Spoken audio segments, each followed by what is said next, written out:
Enforcement directorate IT department നടന്ന harassment മൂലം ആത്മഹത്യ ചെയ്യുന്ന ബിസിനസ്സുകാരുടെ എണ്ണം വളരെ കൂടുതലാണ് ഇന്ത്യയിൽ. അപ്പോൾ ഇത്തരം ഹരാസ്മെൻറ്റിൽ നിന്ന് രക്ഷപ്പെടാൻ എന്താ ചെയ്യുക?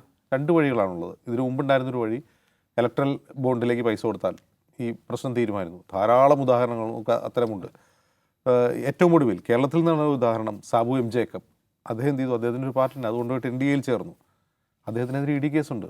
ED അന്വേഷണം നടക്കുന്നൊരു ബിസിനസ്മാനാണ് അദ്ദേഹം. അദ്ദേഹത്തിന് ആത്മഹത്യ ചെയ്യേണ്ടി വന്നില്ല. അപ്പോൾ ഇത് പലരും ചൂണ്ടിക്കാട്ടുന്നുണ്ട്. അപ്പോൾ ഇതിനെ ഒരുതരം ടാക്സ് ടെററിസം എന്നാണ് പ്രതിപക്ഷ കക്ഷികൾ വിളിക്കുന്നത്. ഇപ്പോൾ കർണാടകയിൽ കർണാടക കോൺഗ്രസ് തന്നെ അവിടെ കർണാടക സർക്കാർ ഇതേക്കുറിച്ചൊരു ഹൈ ലെവൽ അന്വേഷണത്തിന് ഉത്തരവിട്ടിട്ടുണ്ട്.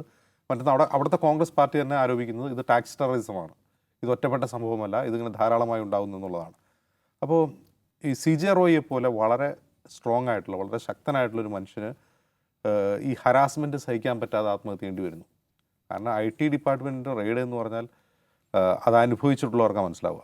IT റെയ്ഡും ED റെയ്ഡും അതായത് വളരെ ചെറിയൊരു കാര്യങ്ങൾക്ക് ചെറിയ കാര്യം ചോദിച്ചറിയാൻ വേണ്ടി നമ്മൾ കാണാറുണ്ട്. EDയുടെ ചോദ്യം ചെയ്യൽ 36 മണിക്കൂർ നീണ്ടു. എന്താ ഈ 36 മണിക്കൂർ ചോദ്യം ചെയ്യുന്നത് എന്താണ്?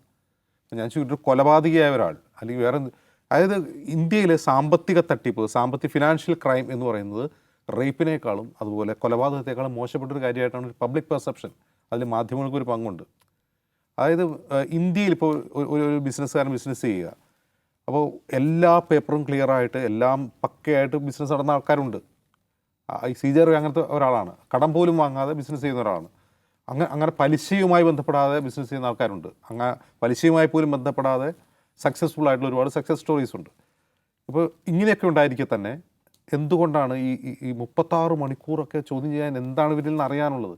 ഇപ്പോൾ റെയ്ഡ് നടത്തി അവരുടെ ഓഫീസുകളോ ഗോഡൗണോ അല്ലെങ്കിൽ വ്യവസായശാലകളോ റെയ്ഡ് നടത്തി അവർ കണ്ടെടുക്കാത്ത എന്താണ് ഈ 56 മണിക്കൂർ അല്ലെങ്കിൽ ഒരു മാസം നീണ്ടു നിൽക്കുന്ന ചോദ്യം ചെയ്യലിലൂടെ പുറത്തു വരാനുണ്ട്? അപ്പോൾ ഈ ചോദ്യം ചെയ്യൽ പ്രൊസീജിയർ തന്നെ ഒരു തരം ഹറാസ്മെൻറ്റാണ്. അത് ആളുകൾക്കുണ്ടാകുന്ന ബിസിനസ്സുകാർക്കുണ്ടാകുന്ന സമ്മർദ്ദം ചെറുതല്ല. മറ്റൊന്ന്, ഇത്തരം നിരന്തരമായ റെയ്ഡും നിരന്തരമായ ചോദ്യം ചെയ്യലും അവരുടെ ബിസിനസ്സിനെ തന്നെ തടസ്സപ്പെടുത്തും. അവരുടെ വരാനുള്ള ഇൻവെസ്റ്റ്മെൻറ്റ് അല്ലെങ്കിൽ ഫ്യൂച്ചർ പ്രൊജക്റ്റിലേക്ക് അത് ബാധിക്കും.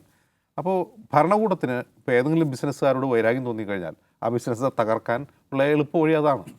അങ്ങനെ എത്രയോ ഉദാഹരണങ്ങൾ നമ്മുടെ മുമ്പിലുണ്ട്. NDTV എന്ന് പറയുന്ന ഭരണകൂട വിമർശകരായ സ്വതന്ത്ര മാധ്യമ സ്ഥാപനത്തെ നിരന്തരം IT വിഭാഗത്തിൻ്റെ EDയുടെ റെയ്ഡുകൾ കൊണ്ട് തളർത്തിയ ശേഷം അത് ഏറ്റെടുത്തവരാണ് ഭരണകൂടത്തിൻ്റെ പിണിയാളുകളായ വലിയ കോർപ്പറേറ്റുകളാണ്. അങ്ങനെ എത്രയോ ഉദാഹരണങ്ങൾ